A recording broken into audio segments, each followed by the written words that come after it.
안녕하세요, 여러분. 자, 오늘 한국사회 2의 5주차 강의 한번 공부해 볼게요. 자, 우리 지난 시간까지 한국의 정치, 문화에 대해서 그리고 또 한국이 현재 한국 사회가 당면하고 있는 과제에 대해서 알아봤어요. 자, 오늘은 교재 세 번째 단락에서 한국어, 한국어 교육 이 부분에 대해서 공부를 하도록 할게요. 자, 우리 지난 시간에 공부했던 것 중에 여러분 나라의 특징, 여러분 나라에 상징하는 것들에 대해서 배웠어요. 자, 그래서 지난 시간에 한국을 상징하는 것 중에 한국을 상징하는 국기는 태극기, 그 다음에 노래는 국가라고 하죠. 국가는 애국가. 자, 그리고 한국을 상징하는 꽃은 국화라고 해서 무궁화가 있었다라고 이야기했어요. 자, 오늘은 한국어에 대해서 배울 거예요. 자, 그래서 한국어에 대해서 배울 건데, 자, 한국어는 처음에 누가 만들었죠?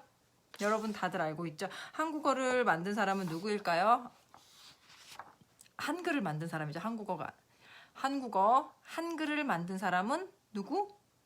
그렇죠. 세종대왕이 되겠죠. 세종대왕. 자, 그래서 한글은 한국 사람이 사용하는 문자를 한글이라고 이야기하죠. 자, 그래서 한글은 조선시대의 네 번째 왕인 세종대왕이 한글을 만들었다라고 해서 세종대왕이 1443년에 한글을 완성하였고, 자, 1446년에 온 국민에게 이 글자를 공표하여 이 글자를 사용하십시오 라고 했다라는 거예요.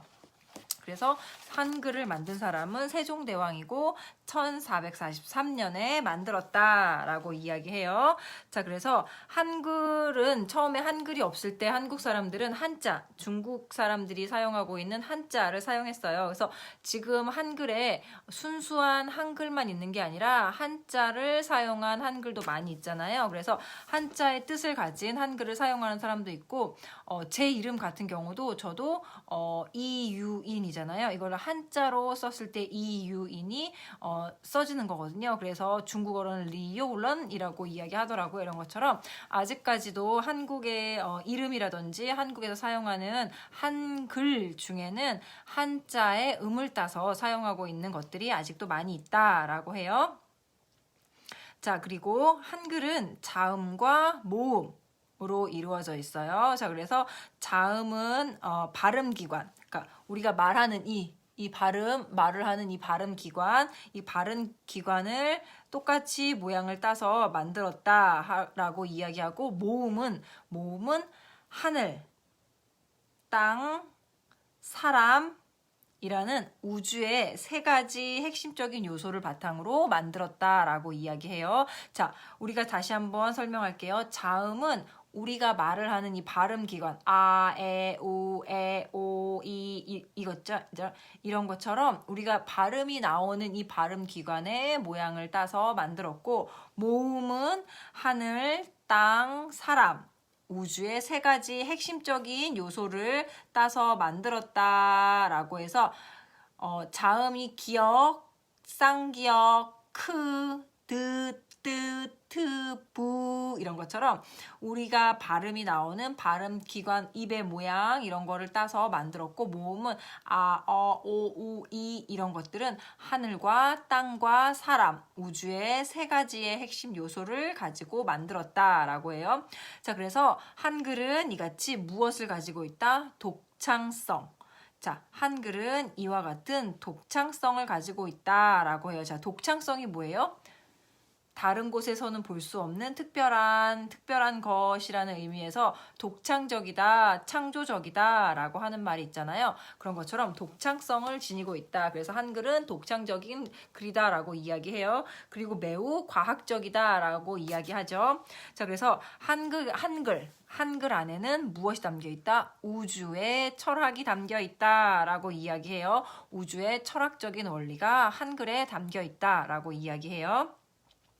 자, 그래서 한글은 자음과 모음을 결합해서 하나의 글자를 만들어요. 그래서 제 이름을 쓴다고 하면 동그라미, 그 다음에 자음 동그라미에다가 모음 모음 이를 써서 이가 되고, 자, 자음 동그라미에다가 모음 유를 써서 유가 되는 것이고, 자, 자음 모음이 합쳐져서 이인 해서 이유인이 되는 거죠. 그래서 한글은 한 글자를 쓰기 위해선 자음과 모음의 결합으로 글자가 만들어진다라는 것이에요. 그래서 한글은 배우기에 굉장히 쉬운 언어예요. 그래서 자음과 모음을 알면 글자를 소리내서 읽을 수 있고 글자를 쓸 수 있는 거죠. 그래서 한글은 과학적으로 아주 쉽게 누구라도 자음과 모음을 배운 후에 글을 쓰고 읽을 수 있어서 빠르면 1시간, 길게는 하루 이틀 정도면 한글을 모두 쓰고 읽을 수 있다라고 이야기해요.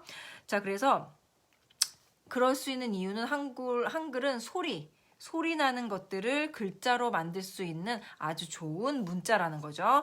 자, 그래서 한글을 처음 만들 때는 자음이 뭐예요? 기역, 니은, 디귿, 리을. 이 자음이 17글자였어요. 그리고 모음은 11글자였는데, 그래서 모두 28글자였어요. 자, 그런데 이 중에 4개를 지금은 사용하지 않아요. 그래서 지금은 자음 19개, 모음 21개가 쓰이고 있다라고 이야기해요. 그래서 자음과 모음을 다 합치면 몇 개예요? 자음이 19개, 모음이 21개니까 40개의 자음과 모음이 쓰여지고 있다. 한글을 만들 때 사용되고 있다라고 이야기할 수 있어요. 자, 그리고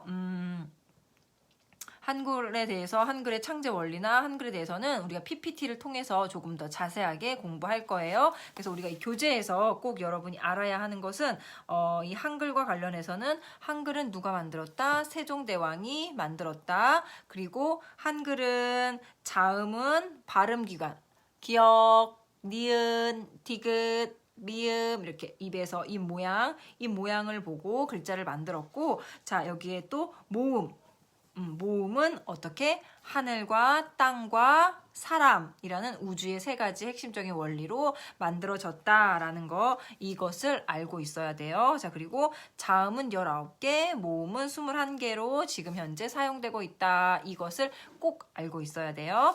자, 그리고 그 다음에 교재에서 보면 한국어 교육에 대해서 나오고 있어요. 자, 그래서 한국어 교육은 여러분들이 한글을 배우고 한글을 누구에게 가르치고 언제부터 가르치기 시작했고 누구를 위해 한국어 교육이 시작되었나, 이러한 내용들이 책에 나와 있는데, 여기에서는 여러분들이 꼭 알아야 되는 부분들이 이제 한국어 교육은 나라에서 여러 가지 지원적인 제도가 나타났는데 재외동포, 처음에는 외국에 살고 있는 한국인들을 위한 한글 교육이 시작되었고 한국어 교육이 시작되었고, 이후에는 한국에 있는 한국으로 들어오는 많은 외국인들이 한국어 교육을 공부하기 시작했는데, 이러한 것들이 현재는 한국에서 한국어를 배우는 외국인이 많이 늘어났고 정부에서도 이러한 한국어 교육에 많은 돈을 투자하고 있다. 그래서 한국에 살고 있는 외국인들이